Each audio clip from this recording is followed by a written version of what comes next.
আসসালামু আলাইকুম, welcome back to my another vlog. আজকে রেডি হয়ে যাচ্ছি রেস্টুরেন্ট ওপেনিংয়ে।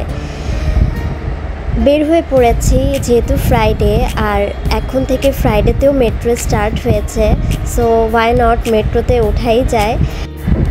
ইন্ডিয়াতে ট্যুরের কারণে আমার সৌভাগ্য হয়েছিল ইন্ডিয়ার মেট্রোতে ওঠার। এখন আমরা বাংলাদেশে উঠতে যাচ্ছি, আমি তো খুবই এক্সাইটেড। আমাদের বাসা থেকে সচিবালয় স্টেশনটা কাছাকাছি হয়, ওইখানে যেয়ে আমরা ফেরত এসেছি বিকজ মালয়েশিয়ার প্রেসিডেন্ট আসছে, সেই জন্য প্রোটোকলের জন্য স্টেশনটা বন্ধ আছে। সো আমরা এখন টিএসসির দিকে মুভ করছি। পুরো প্রেগনেন্সি জুড়ে যখন বিআরবিতে চেক আপে যেতাম এই রুটটা ইউজ করতাম, আর তখন মনে মনে ভাবতাম কবে যে মেট্রো স্টার্ট হবে আর কবে যে আমরা উঠতে পারবো।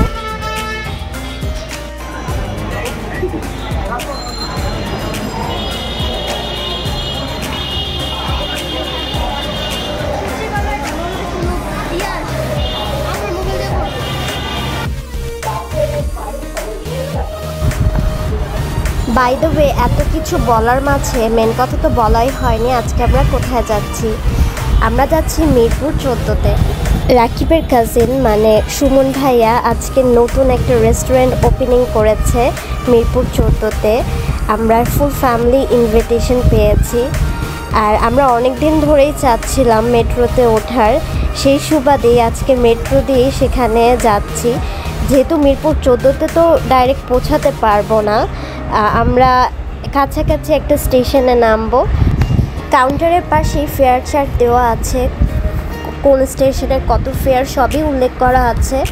আর কাউন্টারে তেমন একটা ভিড় ছিল না, আমরা খুব তাড়াতাড়ি কার্ড পেয়ে গিয়েছি। এখানে কার্ডটা পাঞ্চ করে দেন এন্ট্রি নিতে হয়।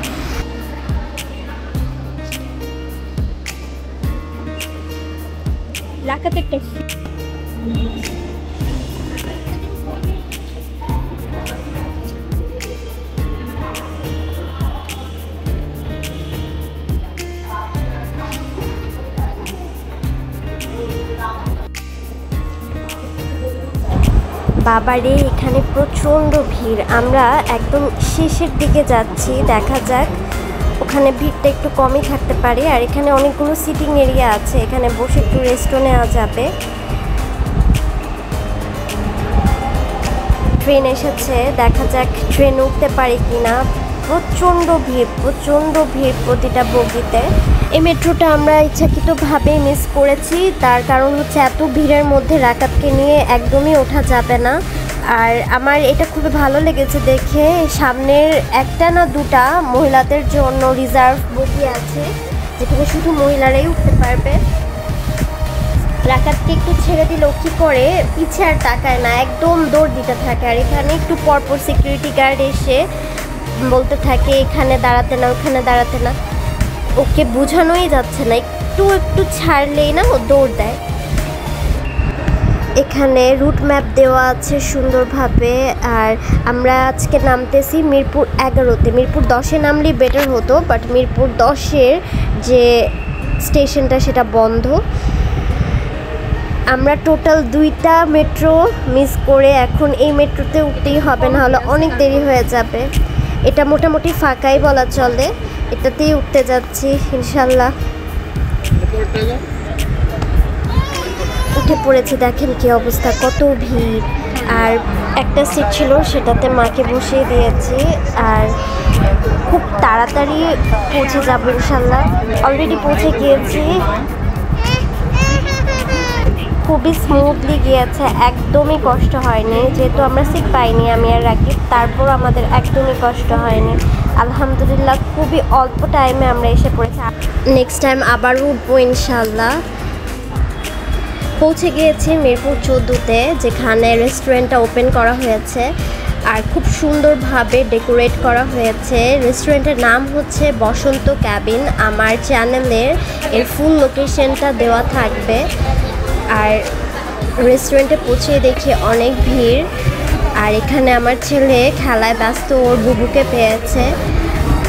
ভিউয়ার্স, এক ঝলকে দেখে নেই বসন্ত ক্যাবিনের ফুল মেনু। এখানে পোলাও, বিরিয়ানি, খিচুড়ি, স্পেশালি সরিষার তেলের বিফ তেহারিও পাওয়া যায়, ইভেন কাবাব, এই রেস্টুরেন্টের স্পেশালিটি কাবাবও পাওয়া যায়।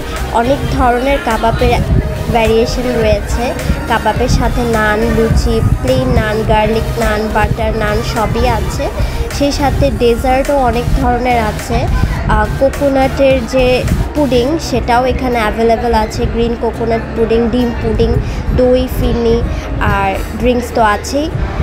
আমার কাছে প্রাইস অনেক রিজনেবল মনে হয়েছে।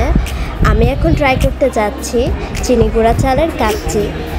আমার কাছে কোয়ান্টিটি ভালোই মনে হয়েছে, একজনের জন্য পারফেক্ট, একজন ভালোভাবেই খেতে পারবে। বিসমিল্লাহ বলে স্টার্ট করি। ডিনার শেষ করে আমরা এখানে পিকচার্স ক্লিক করছি আর রাকাত অলরেডি ঘুমিয়ে পড়েছে। আলহামদুলিল্লাহ আজকের দিনটা ভালোই কেটেছে সবার সাথে।